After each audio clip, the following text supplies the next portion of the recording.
Adjunct Professor Moran. We're going to continue our discussion of gross domestic product, one of the three major macroeconomic variables. There are two approaches to gross domestic product, the expense approach and the income approach. Here are the line items or accounts for the expenditures approach: consumption, investment, government, and imports-exports. The income approach is made up of the factors of production, payments to the factors of production, wages for labor, rents for land, interest for capital, profits for entrepreneurs. And then there are some statistical adjustments that bring these two approaches into equality. The expense approach is all the money spent on buying society's output, and one person's expense is another person's income. So these two approaches will be equal. We're going to focus on the expense approach first to GDP. The first component of GDP is consumption. Its full name is personal consumption expenditures, so we just use consumption informally. Personal consumption expenditures are made up of both goods, tangible things of value, and services. We can break goods into more detail. So we've got gross domestic product equals consumption, something called gross private domestic investment, which is business spending, government spending, and something called net exports. Consumption can be broken into two categories, goods and services. And goods can further be broken into durable goods and non-durable goods. Durable goods are an important economic statistic because these are goods that last 3 or more years, and often they're expensive. So there are special government reports about durable good orders. If consumers are buying durable goods, generally expensive things, then they're comfortable about the future, and that's a measure of consumer confidence, which can be used as a leading economic indicator of which way gross domestic product will go.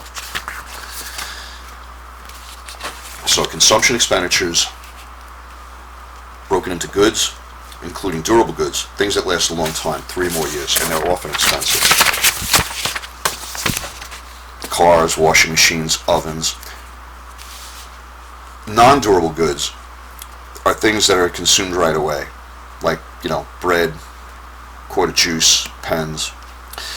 Services are intangible things of value that are consumed right away: haircuts, doctor visits, lawyer visits, car mechanics.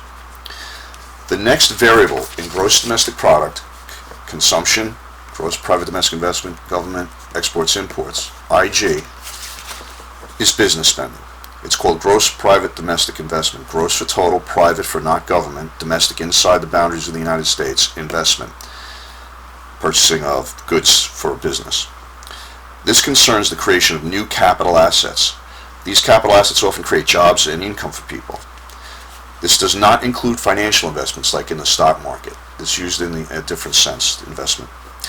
There are 3 things included under gross private domestic investment: the final purchases of capital equipment, machinery and equipment, assembly lines, for example, all construction, residential as well as commercial, and something called changes in inventory. So IG has 3 things in it: the purchase of capital equipment,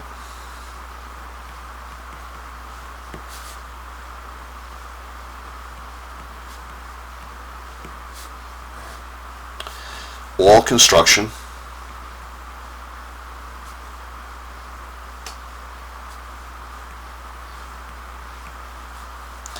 both residential and commercial.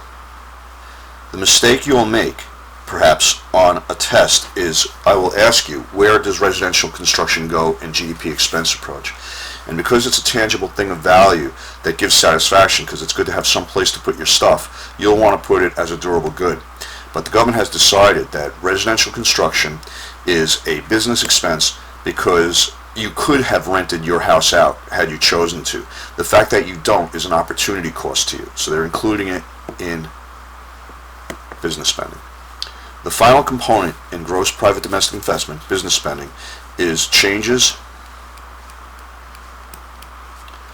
in inventory.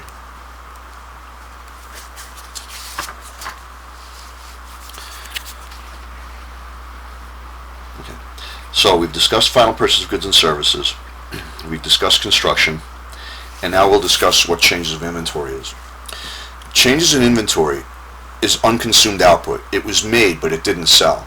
Since it was made, we have to count it. It was available to satisfy wants. We have to include it in GDP.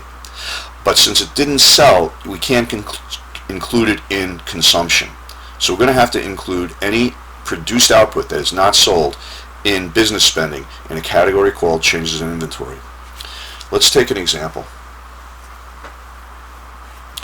In 2002, 100 was produced, but only 90 was sold.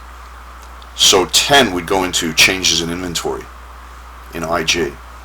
In 2003, 90 was produced, but 100 was sold. Well, how can we consume more than we produced? Well, we drew down our inventories by 10. And so this change in inventory will be included in gross private domestic investment. Gross versus net investment. Gross is used in GDP. It's the total amount that was spent on these three categories: capital, equipment, construction, and changes in inventory. Net investment is an important economic statistic. So let's calculate net investment. So IG, gross investment, minus something called depreciation, which we talked about when we discussed the factors of production, equals something called net investment. So gross investment is total spending on capital equipment, construction, and change in inventory. But old things wear out. So when a business buys a truck, a delivery truck, for example, it wears out over years that's used. And it would be helpful for the society, our society, to know how much is left. What's the net change after we spend money, after old things partially wear out? And that's net investment. What we'd like to do is find out something called the capital stock. The capital stock is at any one time, how much capital equipment does the country have? When net investment is positive, the capital stock is increasing. When net investment is negative, the capital stock is decreasing. That's very bad. When the capital stock is decreasing, the production possibilities curve is falling in on itself. We are less able to satisfy wants. When net investment is positive, the production possibilities curve is growing out, and we can do a better job satisfying wants. So for example, if gross investment is 100 and depreciation is 5, well, let's say depreciation is 80, then net investment is 20, and the capital stock will be getting larger by 20. But if gross investment is 100 and depreciation is 80, then the capital stock is getting smaller by 20. So this net investment is actually the change in the capital stock. It isn't the capital stock itself, it's the change in the capital stock. This brings us to our next variable in gross domestic product expense approach, government spending. Government spending is purchases of things governments use in producing something called public services, as well as social capital. So these are long-lived goods that benefit the public. There are certain things that businesses will not produce, and so the government, if society wants these things, will produce. It has to do whether goods are shareable and if the transaction is excludable, if you can exclude someone from consuming something. So for example, mosquito spraying over a marsh. If you spray over the marsh, many people in that area can share the consumption of the benefits of fewer mosquitoes.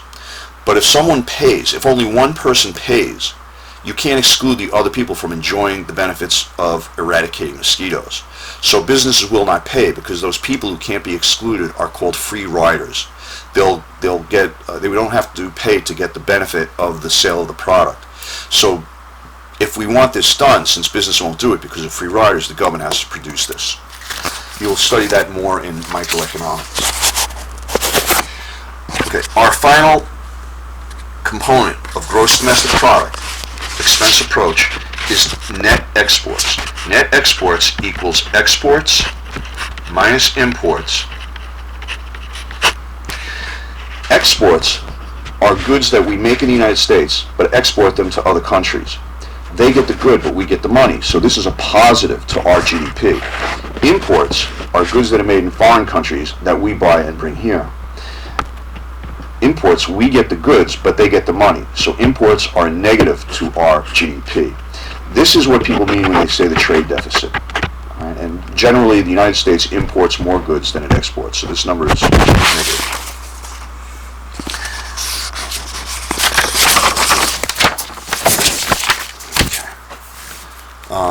In the year 2000, gross domestic product total was $9,966 billion. Consumption was $6,759 trillion. Business spending was $1,834 billion. Government spending was $1,743 billion, and we had a trade deficit of $370 billion. At this point, you should consider doing the second part of the handout, Activity 12. GDP, is it counted and where?